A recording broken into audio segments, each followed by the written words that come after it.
regarding cancers, suppose the surgeon is not able to totally remove that, we can give palliation. For example, a patient with a cancer of esophagus, he will not be able to eat, and this is so advanced you can't operate.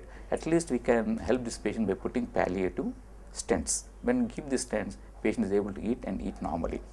In colonic cancers also, after surgery, if there is any narrowing, endoscopic procedures can be helped to alleviate them. Then coming very specifically to some of these patients come with blood vomitings. When blood vomitings are there, what we can do? Instead of doing surgery, we can do endoscopy directly.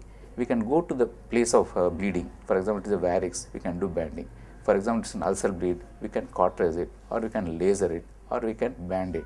So we can do such a major procedure by doing minimal intervention, and patients' lives are saved. And these advances have definitely reduced the number of surgeries the patient can undergo, because surgery, if you do in these patients, it has got high mortality. In such cases, endoscopic procedure is life saving and it saves lots of patients. We do all this work in conjunction with radiologists in intensive care.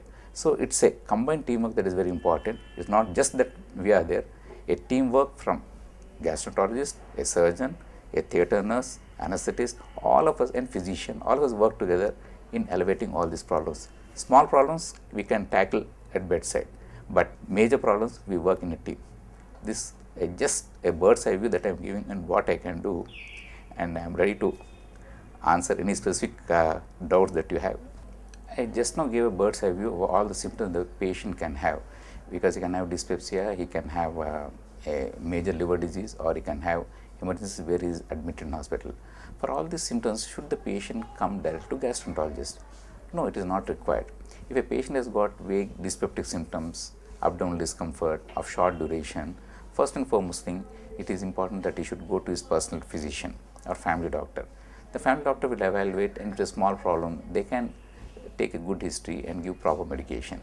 But if the symptoms are persisting, it is coming on and off and they are not dissipating, or they are persisting in spite of the best treatment that you are giving, then there is a need for evaluation by a specialist.